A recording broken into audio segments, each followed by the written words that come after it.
You're listening to the Fan2Fan Podcast, and on this episode, we're talking about 1988's horror creature feature, Pumpkinhead. Here we go. All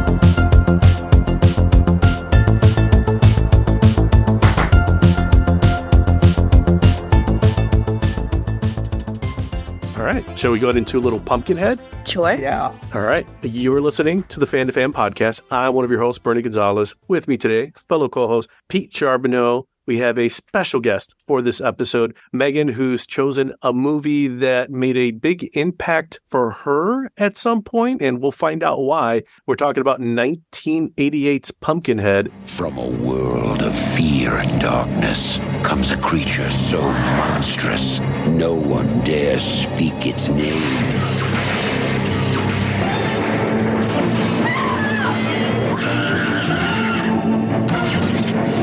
Can't you call it off? Nothing can call it off.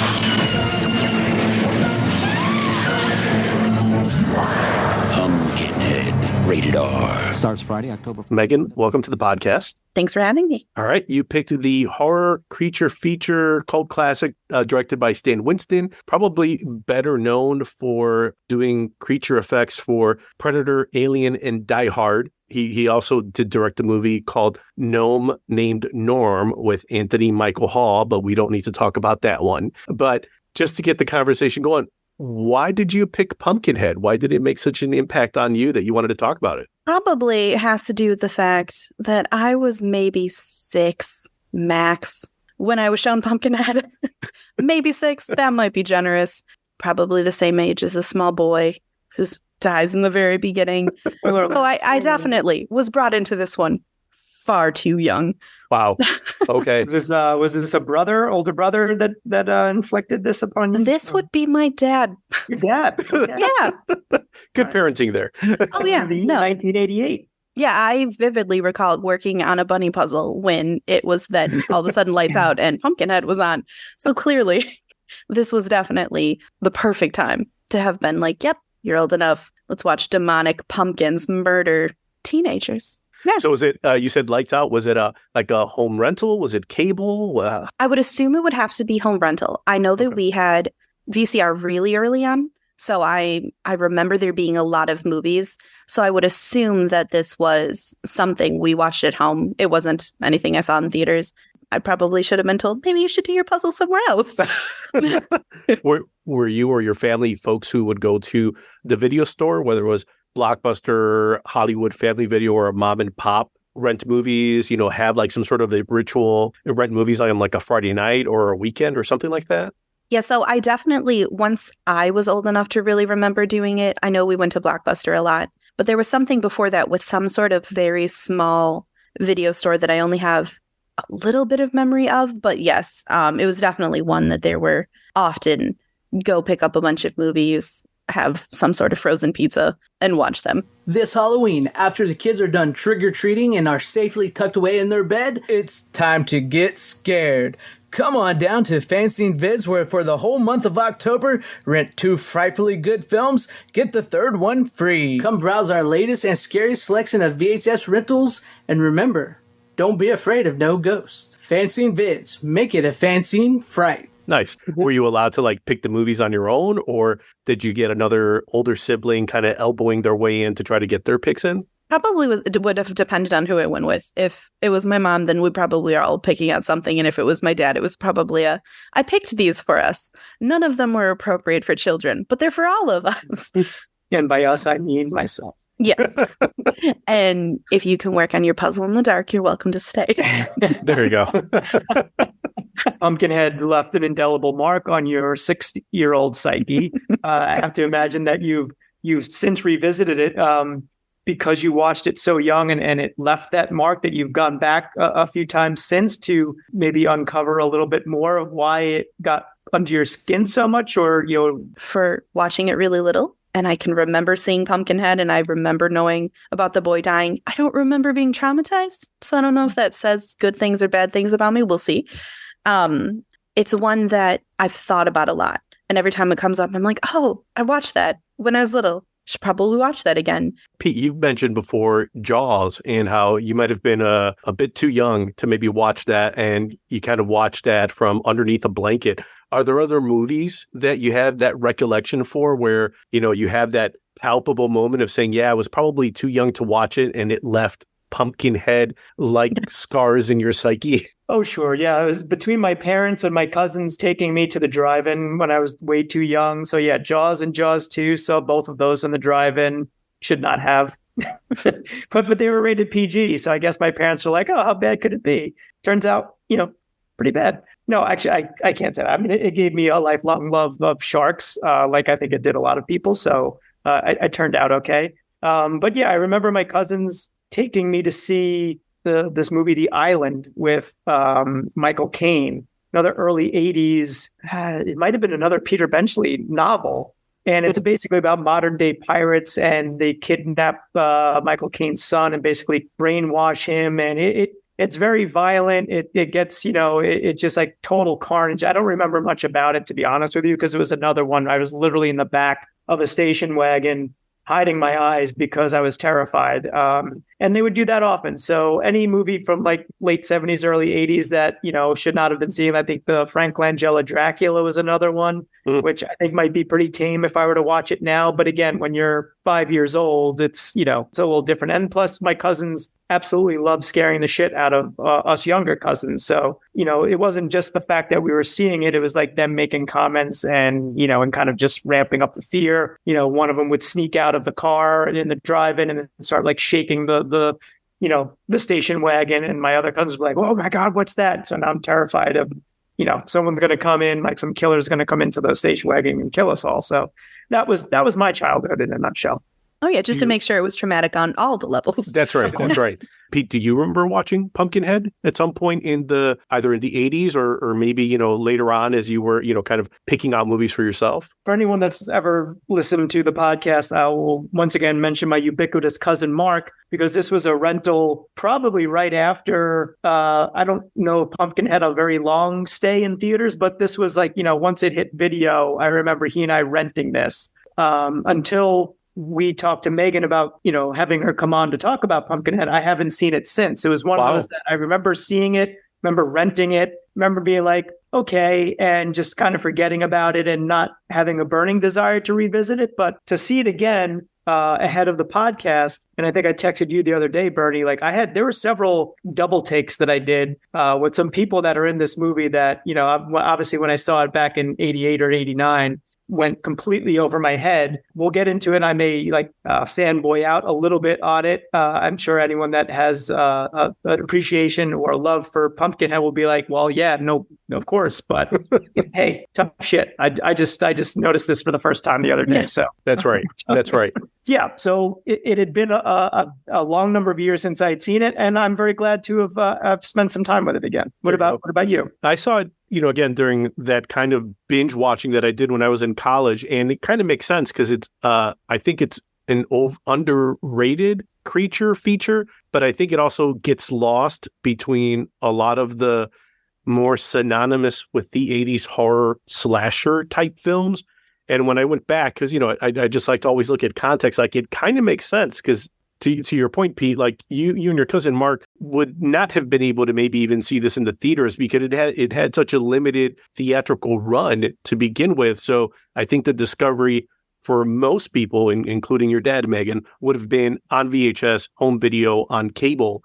Because going back to like 1988, some of the big guns that are out there, Naked Gun, Beetlejuice, Coming to America, Die Hard, Heather. So that's what most people are watching in theaters. But when you think about horror, you get the remake of The Blob, Child's Play, Halloween 4, Monkey Shines, Friday the 13th, Part 7, The New Blood, Killer Clowns from Outer Space, Nightmare on Elm Street 4, and Critters 2. So you're starting to get a lot of these horror franchises that are getting way past number 2, number 3, in Friday the 13th into Part 7. So you have long-standing franchises. You have movies like Child's Play that then would create franchises after this. And then mixed in that group picture is Pumpkinhead, directorial debut for Stan Winston. And you figure at the time, none of us, except for, I guess, maybe folks who picked up Starlog or Fangoria would know who Stan Winston was. It's not until later when, you start seeking out this information that you start like, oh, you connect dots, Stan Winston, why do I know that name? Oh, he worked on Predator. Oh, he also worked on Terminator. This is cool. Like, I'm starting to understand a bit about the behind the curtain of film production.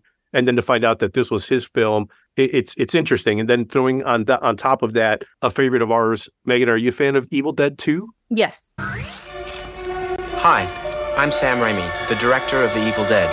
I've invited Jonathan Ross to see my new movie, Evil Dead 2. Oh, I don't believe this. Say, you think this will scare the audience as much as the first one? Yeah, that's a safe bet, Sam. It's got a lot more surprises.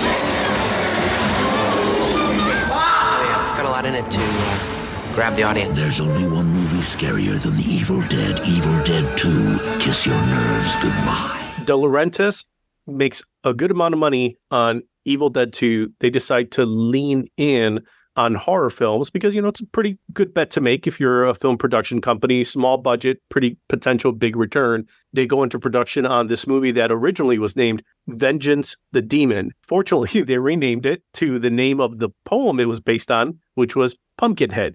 They reach out to Stan Winston really just to bring him on to do the creature effects, but he likes the concept, the idea so much. He's like, hey, I'm in, but I'm in as a director. And then, he brings in a bunch of his buddies to work on the creature effects, but then it becomes his debut. So I think that's where, like, watching the movie again for this conversation, learning more about it, it becomes very overshadowed and underrated. And the only category I can kind of put it in is a movie that Pete and I kind of discovered for the first time recently was Tremors, where it's not a slasher. It's not a movie that has comedy like Night of the Creeps or Fright Night, where it's like, oh, it's funny, but there's also moments of violence. It's closer to Tremors, where it's a creature feature, but it's not a straight up creature feature, and it's certainly not funny to sit down at 6-year-old. Sorry, Becky. Like, wow. Like, did 5. Oh, there you go. Like, watching it now, I'm like, wow, there's some, like, the movie is pretty intense. And like you said, if the memories are a little clearer from the beginning, that's really before Pumpkinhead goes on a rampage. But even before that, that moment where you see a kid who is probably not that much older than you were watching the movie bite it because of a bunch of rampaging, dirt biking city kids. Yeah. Yeah. Oh, absolutely. I feel like for as intricate as the creature design is, that if I had seen it at all, that had to have been something that would have stayed with me. Like the first version of him before he really starts into the mutating closer and closer to his human counterpart is on the cusp of a memory, but definitely not anything that I could say, okay, yeah, I saw the creature design. And looking at it now, I'm like, oh, that would have to have been something that I would have retained. But it was fantastic. And it holds up so well. I think that's where, like, the visual memory of Pumpkinhead doesn't look like a werewolf or something humanoid like a Sasquatch or a Bigfoot. And it's got all of those organic elements where it's got those, like, demon type legs. And, and as much as it looks almost alien like, it's really a demon. It seems to jump up really well. So it's also somewhat like lithe and capable of moving. It hunts the kids. So there's some sense of awareness. Like, it's not like a golem type creature where it's like Terminator, one track mind, zombie, incapable of really kind of like, oh, if you put a car in the middle, it's like, well, it'll try to go through it. But if not, you can kind of stop it. No, it's capable of setting traps. So there's a lot of things about it that I think make it incredibly unique. And in those cases, like, I think that's what makes it memorable outside of like the silhouette. When you think of like graphic design and trying to create something that's memorable, you can put it with like those really cool backlighting with the fog. And if you just saw it moving, oh yeah, that's totally Pumpkinhead. Even if you just had a few memories of the movie or maybe have never seen it, it's at least well known enough now where you're like, oh, it's that one with the big creature that's like the pumpkin. It's like, yeah, that's it. You got it. Yeah. Plus it comes with its very own sound effect where you've got like this kind of like cicada buzzing of wings, legs, whatever, however cicadas make their noises, that like anytime it's like being introduced. It's their butt cheeks, Pete. It's the butt cheeks. It's the butt cheeks. It's the butt cheeks? Oh. Yes. Mm-hmm. Well, the insect world is fascinating. Like they're rubbing all appendages together. Twerking before it was cool. Yeah, that's right. In Pumpkinhead, the story of the twerking cicadas. Yes, right. naturally. That was the subtitle. I'm I sure. think that's what drew Lance Henriksen into the whole role. I think that's it. Yes. Although I always remember an anecdote that Lance Henriksen shared much older in his career, where he talked about how sometimes it's okay to take a movie to pay for the addition or the swimming pool that you want to put in your home. Movie's not great, but you still need a swimming pool. And I appreciated him for his candor. I was like, you know what? Thank you, sir. I appreciate that. It also explains why you were in Pumpkinhead 3 and 4, but we'll get to that later. And hey, hats off to Lance Henriksen getting the rare starring role, well known for being, a consummate character actor, always like supporting roles. And obviously he was offered and ran with the lead here. So his presence helps this movie, in my opinion, because the script can get a little dicey at times, but he's so good. And he's got great chemistry with the kid that plays his son until he meets his untimely demise. And so a little bit after. That's true. Yeah, a little bit after. Yeah, there's that little bit like Pet Cemetery, like, Daddy, why are you doing this? And I had the same question. I feel like there were some choices that he could have made. He made a different one, but I guess if he doesn't, then we don't have a movie. So, he knew what he was doing on some level. Let's get into the cast, Pete, because you saw a lot of names, a lot of familiar faces. Lance Henriksen, easy one, right? Aliens Near Dark. There was that Millennium TV show, which was kind of like a spinoff of X-Files. Character actor, genre actor for sure. I started going through IMDb. There's a few names that I saw that seemed to be familiar, but I think, Pete, you had more hits on your radar. All right, well, we'll go chronologically. So first one that I was just like, holy shit, the opening scene where, a lot of horror movies will do this, but, they kind of open up on, something's happening. Like there's that sense of foreboding. And you've got like the opening scene where like the family's barricaded in their home and, there's a guy running through the cornfield and he's trying to get in and like we can't help him. Well, that guy is none other than Dick Warlock, who played the Shape in Halloween 2. Credited in this as Richard Warlock, which yes. like I've never heard him referred to as Richard Warlock before, but that's kind of funny. I don't know if that was his decision or whoever was just typing in the credits, but we're like, oh, that's pretty cool. And you don't get to see Dick Warlock do a whole lot of acting because he's a stuntman by trade. Behind the Mask in Halloween 2, he's one of the robots in Halloween 3. So again, not doing a whole lot of emoting. Does a lot of emoting in his brief scene here before Pumpkinhead takes him off to the netherworld. Thus the name Richard, Pete, because he knew this was his real full acting debut. That's right. Let's be serious now. I am a thespian. You will refer to me as Richard Warlock. That's right. It's also going to roll the R for Richard. That was only fitting. I definitely did not remember that when I saw that in 1988. Oh, so then, you get introduced to, of course, you got to introduce a group of teens, although these are probably more like 20-somethings. I don't know if they were supposed to be teens. I don't think so. That would be kind of awkward because none of them look like teenagers. Although it would fit with every 80s movie we saw with like 20 to maybe arguably 30-year-olds cast in the role of high schoolers and college age kids. Yes. And if they had done that, I mean, that would have been funny. And it's certainly been done before. I'm sure it will be done again because of casting. But like you said, Bernie, like this, there's really no humor to be found in this movie. This is like straight like Southern Gothic horror, and it's it doesn't really let up. It doesn't get lighthearted much at all. But yeah, you got this 20-something. They're out in the country. They're a couple of, I guess, professional dirt bike racers. So among the crew, and again, like if you're a huge fan of Pumpkinhead, none of this will be a surprise to you. But again, please indulge my excitement. You got one of the characters, Chris. Played by Jeff East, and not a name that's going to like ring a lot of bells, but I was looking at this guy. I'm like, I've seen him somewhere before. And then it clicked in. This was young Clark Kent in 1978 Superman, most likely wearing a very dark wig in Superman because his hair, kind of like a blonde curly perm in this, is clearly nothing like his character. I always remember the scene with the train where he's kind of running. Yes, and exactly. That scene is just talk about memories and scenes burned in my brain. Young Superman. Got it. There we go. Train scene, of course. John DeCino plays like the supreme asshole of the crew who no redeeming qualities to this guy whatsoever. Like, he's the one that hits Lance Henriksen's son that ends up killing him. He flees the scene because he's got a prior DUI or some alcohol related incidents where he's like, I can't get caught again. Beats his friends, locks them in a closet, like does all sorts of shitty thing. Like that's what friends are for. Yes. Yeah. friends like these. Who needs a dirt bike? But played by John D'Aquino, might be better known as Todd Gack from Seinfeld. Yeah, and he was in like every 90s show that I remember watching in high school. Mantis, Sequest, DSV, Renegade, because I loved me some Renegade as a kid, as a teenager. Sure. That was a great show. But he was always like on all of those shows. Like, like he was like even on like Matlock and Murder, She Wrote. He had one of those faces that you always saw on a show on TV in the late 80s into the 90s. So glad the man had a good career. Yeah, that's right. And then George Buckflower playing one of like the mountain people. Always a welcome sight to see him.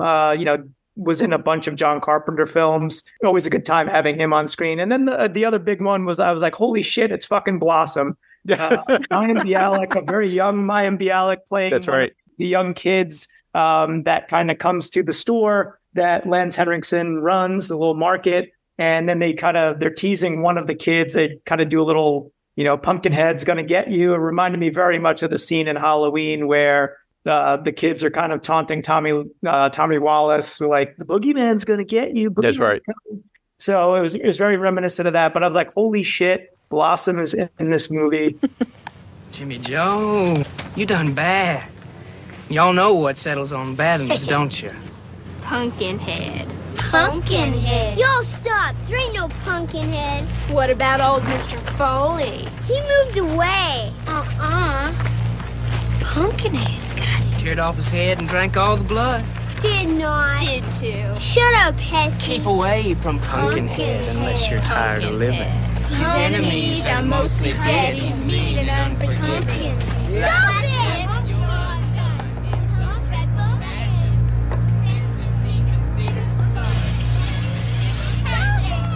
Bolted doors and windows barred. Guardians prowling in the yard. Won't protect you till you're dead. Nothing will from Pumpkinhead. So keep away from Pumpkinhead. Stop it! Stop it! I sat back in my chair and just like, I'm like, Pumpkinhead, just take me away. Do what you will. I'm on board. Horror movie bingo. That's it right there. You mentioned Southern Gothic, which perfect way to describe this, Pete, because I think that and the chant that those kids are yelling at the kid Billy, I think that like brings it together where Southern Gothic, urban legend, creature feature, kind of putting that all together is kind of really doing the heavy lifting for like the tone of the movie. Now, having seen it, Megan, how did it land? The mileage varies, practical effects, the movie's 30 plus years old. What'd you think? Well, first, the chant. Isn't the chant the actual Pumpkinhead poem? Or am I wrong about that? I believe so, yeah. I thought that was the actual poem. And I could be totally wrong, but I remembered knowing that when I saw it again. I was like, yeah, I'm pretty sure that's the poem, which would be brilliant. I mean, it's a super disturbing poem. And then the way they're chanting especially coming from Blossom. Just throw that out there. This is true. Remember, you can find the Fan2Fan Podcast at www.fanpodcast.com. Facebook, just search Fan2Fan Podcast. That's FAN, the number 2, FAN. On Instagram at Fan2Fan Podcast. Or on Twitter at Fan2Fan Podcast. We'd love to hear from you, so send a message and let us know what you think of the show. Thanks. And now, on with the show. So what'd you think, Megan? I liked it. I thought it did a good job. I thought what it was cool was to watch the change in the creature as it evolved through different things. I liked that it started very much creature, very alien with the very long sloping skull, that its movements in the beginning were very demonic in that it wasn't human at all for things. And I liked that as kills went on, it became very much more human to the point that it had a human face and its hands weren't that super, super long fingers and creepy. And it started behaving more like a human hunting humans instead of a creature hunting humans. So I thought that was cool to watch. I thought that it also definitely hit on a lot of the tropes. Even though they're in I assume the Appalachian area, that there's a swamp and there's quintessential witch hag lady that lives in the swamp that knows how to summon demons and do all this black magic, voodoo, everything. So I was just like, oh, we found all the tropes. The family that some reason has every child imaginable, lives in the backwoods, but owns a flashlight. Everything else in their house was lit up with a candle except that one boy had a flashlight. And I was like, why do you have a flashlight? No one else here uses a flashlight. Where do you get your batteries from? So that was one of the things that was fun to like poke fun at the things that are very much a cliche. But then the design of the creature was phenomenal. So I thought it was both perfect for watching for the nostalgic of saying, I remember these parts, for watching the creature design, for the parts that are not funny in that this was meant to be laughed at, but one of those where you're like, okay, I see you. Trope. I appreciate what you're doing here. It was a good time. It definitely was different than I think I was expecting it to be, though, too.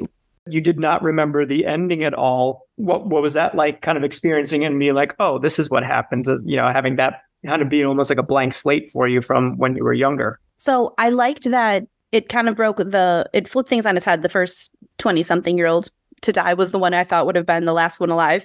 So I was like, oh, okay, well, there goes everything I thought was going to happen. But then I liked the ultimate ending of her burying his body with the necklace that shows you who he is, and that you watch the creature slowly become his exact face. So then it was kind of interesting to think back and say, okay, if the beginning one only killed one person, was that body that was put back very creature? Does it always make it to a human?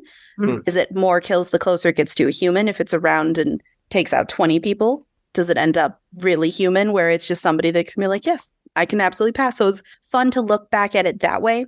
I liked that it was also one of those where you're like, okay, if you are messing with something that is a demonic in nature, revenge driven and everything, that there isn't really an end to it, that it really is something that it's just a matter of time. You're burying it, you're not killing it. So I liked that it ended on that note of, this probably isn't the last time this happens, because this is something built on rage and anger and the desire for revenge and evil. And you're not going to just be like, yep, I've run my course. I've found peace and I'm fine now. Everything's right. It's not like, the demon gets a shopping list of like the names that it has to go like track down. It's just like, do you want revenge? Yes, I want revenge. Yeah. Like, well, okay. Yeah. And then the demon will kill basically anything that comes in its path. It's not like it's just targeting, it kind of is, but like, Lance Henriksen's not like, I want this person dead and that person dead and that, like, it's just like, you're setting loose this force. And I think the witch kind of understands, probably because she's been doing this for a number of years, that at some point the person that has come to her seeking the revenge is going to realize, much like Lance Henriksen does, that he's made a huge mistake. And the only way to really stop things is by doing the ultimate sacrifice, which of course then dooms him to take on the mantle and become, I guess, the next Pumpkinhead. So yeah, they're very, very interesting. I did think when he first digs up a little pumpkin, the pumpkin pod, little pod. When little pumpkin like first comes back to life, I'm like, oh, that's a really cute little little baby, and it grows up real fast. Yes. I think that's where like the tropes you were mentioning, Megan, because the tropes that we're used to with the 80s slashers, in some ways, because you're expecting the teenagers to die and all the rules that are kind of, done in like meta tongue in cheek in Scream, it's because those rules are so tried and true that we're used to them. And I think that's where like all those tropes from those movies overshadow the stuff that this movie I think is trying to do. And I don't know if it does it successfully, but I think that's where it also could be Stan Winston doing a really good job on the practical side, right? Like, it's a good looking movie. It sounds right. The casting is great. Certainly the creature effects, but it is a little, it kind of hammers you with the idea of the revenge and the cyclical nature. And especially the comment you were making, like with the creature then becoming the human, and how Lance Henriksen, his character Ed, kind of realizes that he started this and only he can end it. So there's a lot of stuff there that is not, it doesn't have a lot of nuance. Like it's pretty obvious, what's going on. Maybe that's some of the stuff that hurts it, but also those are the things that separate it from those slasher films. Because outside of Jason getting resurrected, it's like, yes, he's going to come back. We get it. He's not going to die. This one seems to have some stuff going. There's some stuff there that I think in some ways it's because Lance Henriksen does such a good job being like the mourning father that even with the sledgehammer that is revenge is bad, vengeance is bad, and there are consequences. Even with the, hey, we're still going to lean a little bit into the out-of-town kids that cause mischief accidentally, but still kill someone. And then even throw in all the black magic, swamp witch sprinkles on top of it. I think Lance Henriksen is trying to do something. It just never goes into like full gear. I agree. I think one of the things that I don't want to be like too critical. I mean, at its heart, it's a B movie. And like you said, Bernie, it looks really good for a B movie. And again, first time direction from Stan Winston. I don't think a ton of his shots. I mean, I would call it very workmanlike. So there's not like a lot of shots where you're like, ooh, well composed, looks better than I'm sure what its budget was, for sure. It's got that going in its favor. I think story-wise, it probably could have used maybe a few more passes or some polish. I was scratching my head when his son dies, and I was expecting a little more of the anguish from Lance Henriksen, maybe a little more time to pass where he's just like, he just can't deal with the fact that his son has died. And it seems to be like a really quick, because you don't know about this witch other than like he's, as a young child, observed like Pumpkinhead when he was little. So he knows that there's something out there that might be able to help him with the revenge, but he like immediately goes to that. Yes. And I was like, they're not going to waste 5 or 10 minutes to kind of flesh this stuff out. It's going to be like hour and 20, hour and 30. So let's just keep things going. So I get the decisions that were made, but I felt it robbed it a little bit of some of that emotional power that it might have needed, especially because it is so serious. Like there's not a lot of lightness to this movie. It's just very like, it gets very heavy. So I would have liked to see a little bit more of that emotion. But, again, like that's a minor criticism that I had of it. That workman thing you mentioned, I think that's where that intro scene, which doesn't last very long, but seems to last longer than I ever remembered it lasting watching it now. You can almost imagine, and no disrespect to Stan Winston, directorial debut out of the gate compared to a lot of stuff that was released in the 80s and into the early 90s that was either direct to cable, direct to home video. This is like shoulders taller, better than a lot of that stuff that we saw. But I think that those are the times where like you can almost see the checklist. Lance Henriksen's character is going to refer back to this memory from his youth. So we show that scene. We have to, like, that's like, we're going to have to refer to that later. So let's show that in the beginning. And I wonder if they could have leaned more into Lance Henriksen and maybe taking some time with the morning. I don't know, something there. And then, I mean, the other part of it is that just supposed to be another movie? It's like, sorry, guys, in the end, this is like a 10-foot tall pumpkin type creature. So sure.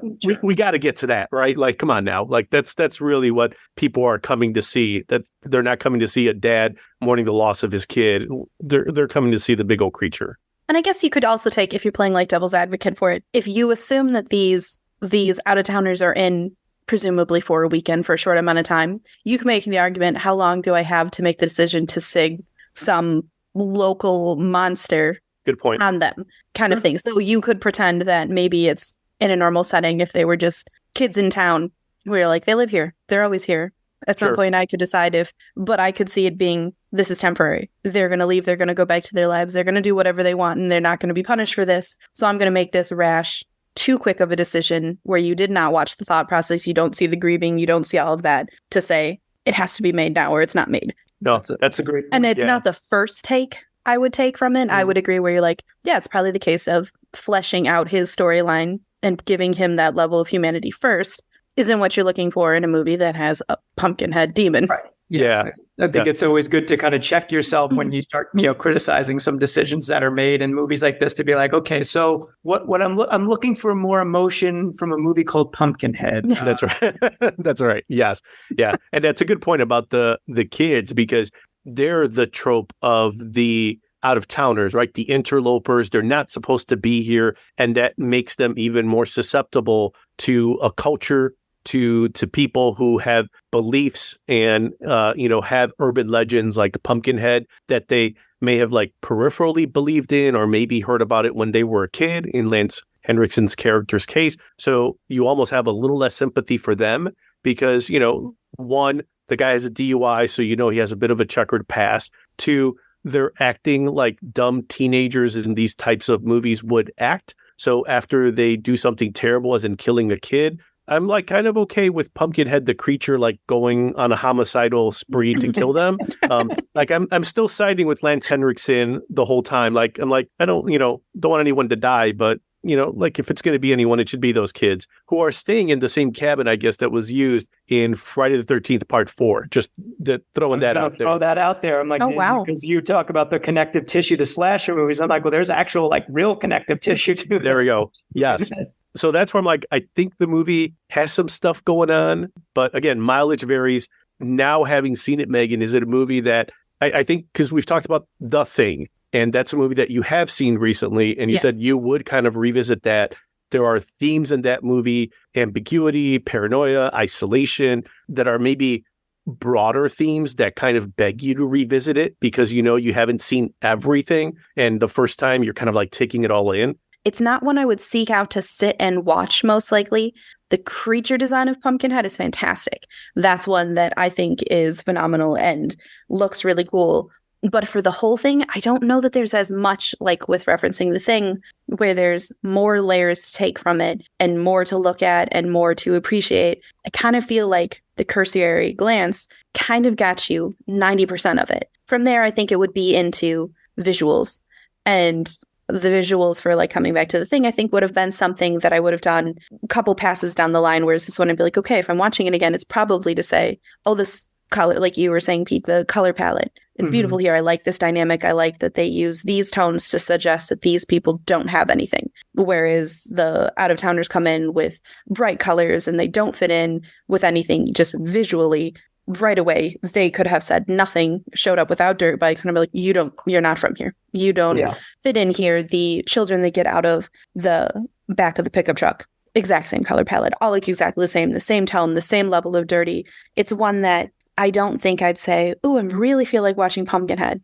I'm going to put this on. But it's one that if somebody was like, hey, I want to watch this, I'd be like, okay, I'll watch it with you kind of thing. But it's not one that I'd say there's enough to be like, I'm going to get the craving to watch it again, but I would not avoid it by any means. Now, I have not seen any of the sequels. I believe there might be 3 or 4. A couple of them be direct to streaming or video. Yep. But Blood Wings, 1994, that was direct to video. And then there were the 2 Sci-Fi Channel original movies that did actually star Lance Henriksen. So, maybe one was the addition to the home and the other one was the swimming pool.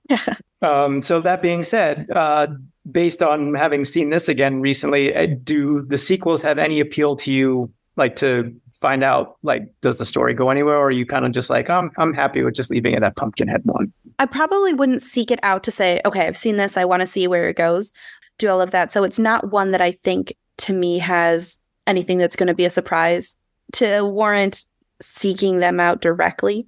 It's not like I'd say, no, Pumpkinhead's perfect and I don't want to ruin it with anything. Like, I'm sure there are things that are done better, that if this was his directorial debut where you're like, okay, in a second one, you probably have a better I'm not saying he did Pumpkinhead too, but where you're like, okay, just again, Megan, for the record, his second time was the gnomed name. Oh, yeah. With but we weren't talking about that. Just saying.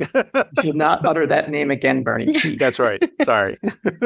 So no, it's not one that I think that I would immediately be like, I got so much from this one that I think I would pursue it. I think the things that were most impressive to me were the creature design. And I feel like it can get gimmicky quickly, or the exact same thing. I'm like, oh, well, I could have just watched the first one and have taken away the same appreciation for this character or creature design without having watched other plots. Yep. Pete, you've watched a lot of crap. This stands above a lot of the stuff that you've subjected yourself to. Having it's like you said, it's been some time and you've watched a lot of stuff since then, stuff that I think you probably could argue is more memorable than Pumpkinhead. But having seen it now, what how did this strike a chord with you? Like Megan, like I'm glad to have watched it again. Like I wouldn't say that I actively avoided watching this a second time after seeing it so many years ago, but I just remember coming out of it, watching with my cousin, of being like, okay, saw it, it was fair, but like don't need to revisit it. happy to do it for the podcast. And I'm glad that I did because I think Blossom, Dick Warlock, Clark Kent, Richard Warlock, for the record. Richard Warlock, sorry. Excuse me. Sir Richard the Warlock. And getting to see little Lance Pumpkinson buried at the end, I think, that was a nice touch. My big regret is that I could not work in a joke because the one of the mountain kids, his character's name is Bunt.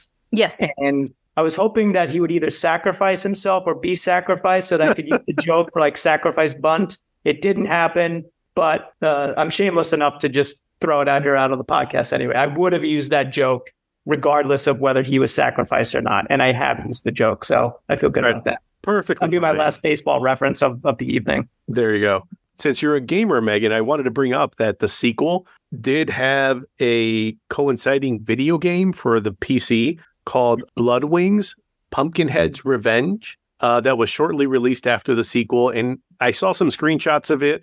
I saw like 30 seconds of a playthrough on YouTube. That was about as much as I needed to see. It's basically like a Doom type ripoff. If you told me that it was a fan-made skin of a Pumpkinhead movie using Doom, I would also believe you, but this was an actual like mass market release with a marketing budget and a development budget. But hey, it's 1994. You lean into what the kids like. They like Doom. You get a Doom video game. I mean, a Pumpkinhead video game that looks like Doom. Something that might be a little interesting too on the trivia side. So it was scored by Richard Stone, better known for scoring Animaniacs, Tiny Toons, and Pinky and the Brain. Whoa, why is Pinky and the Brain being mentioned along with 88's Pumpkinhead? I'm like, oh, that's the connective tissue. But nevertheless, sounds good, looks good. I think that's kind of like the story of Pumpkinhead, right? Like, good movie, a little bit forgettable, but, mileage varies. I do have one question for both of you. When I was looking at the credits, I'm always curious by screenplay credits because, sometimes these things can be kind of like mishmashed and jury-rigged to death when you've got like 10, 12 writers on something. This one had 2. The thing that I pointed out the thing that I noticed was, it was like screenplay by so-and-so with a second name. And you don't see with used a lot when it comes to screenplay. So my question to you is like, what do you think the person who gets the with credit actually contributed to the screenplay? I feel like it's almost like they had the idea of like dirt bikes, or like there was like one element like a screenwriting credit, but I don't. The flashlight. The flashlight. I think totally out of place. I was going to say, for the credits, I'm used to seeing and or an ampersand to designate the level of evenness between the two. I've not seen with, but with almost sounds like, hey, read through this and tell me if this made sense. And they're like, this is a little weird. Yeah, maybe like change was this. in the room like, oh, okay, yeah. While the screenwriter is writing the screenplay, and like, you want in on this? Yeah. How can we do this?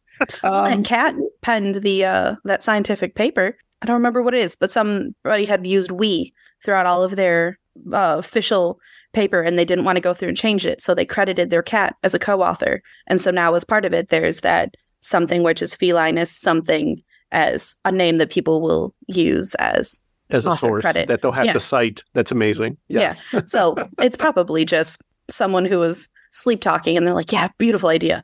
If I don't give you credit for this, well, you listened to me ramble about my Pumpkinhead idea, and you nodded off, started muttering stuff.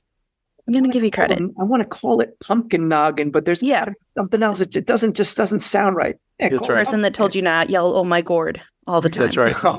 You got screenwriting credit. That's how it all comes together. Movie magic, people. That's how it really happens.